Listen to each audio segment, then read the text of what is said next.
Hello friends, welcome to Nila's moral stories. வாங்க என்னத்து story பார்க்கலாம். ஒரு ஆறு போயிட்டு இருந்துச்சா. அந்த ஆற்றுக்கிட்ட 2 மரம் பெரிய மரம் இருந்துச்சா. அப்போ ஒரு நாள் ஒரு குருவி வந்துச்சா. அந்த குருவி ஃபஸ்ட்டு மரத்துக்கிட்ட நான் என்னோட குஞ்சுகளை எல்லாம் உங்கள் மரத்தில் ஒரு கூட்டு கட்டி வச்சுக்கலாமா அப்படின்னு கேட்டுச்சா. முதல் மரம் முடியாது அப்படின்னு சொல்லிடுச்சா. 2வது மரங்கிட்ட போய் கேட்டுச்சா. 2வது மரம் ஓகேன்னு சொல்லிடுச்சா. அதனால் அந்த குருவி 2வது மரத்தில் கூட்டு கட்டி அதோட குட்டிகள்லாம் வச்சு சந்தோஷமாக வாழ்ந்துச்சா. அப்போ வாழ்ந்துட்டு இருந்துச்சா. ஒரு நாள் அந்த ஃபஸ்ட்டு மரத்து பயங்கரமாக மழை பெய்ஞ்சிச்சா. அந்த ஃபஸ்ட்டு மரம் அந்த ஆற்றில் நீர் வெள்ளம் வந்தனால நீர் வேகமாக அடிச்சுட்டு அந்த மரமும் சேர்ந்து போயிடுச்சா.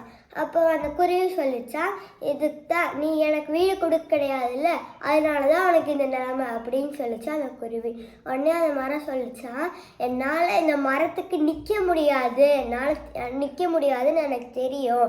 நான் இந்த ஆற்றில் இந்த மழையில் தாங்க மாட்டேன், இந்த வெள்ளத்தில் நான் அடிச்சுட்டு போயிடுவேன்னு எனக்கு தெரியும். அதனால தான் நான் ஒன்று தங்க வேண்டான்னு சொன்னேன் அப்படின்னு சொல்லிச்சா அந்த ஃபஸ்ட்டு மரம் அந்த குருவிக்கிட்ட. அப்போ தான் அந்த குருவிக்கு புரிஞ்சுதான், இந்த மரம் நம்ம நல்லதுக்கு தான் இங்கே தங்க வேண்டாம், இந்த மரத்தில் தங்க வேண்டாம்னு சொல்லியிருக்கு அப்படின்னு. So moral of the story என்னென்னா, ஒருத்தவங்க நம்மளுக்கு ஹெல்ப் பண்ண மாட்டேங்கிறாங்க, அப்படி கிடையாது, ஹெல்ப் பண்ண மாட்டேங்கிறாங்கன்னா அதில் நம்ம உடனே அது தப்புன்னு நினச்சக்கூடாது. அதுக்கு ஒரு நல்ல ரீசன் கூட இருக்கலாம். தேங்க்யூ.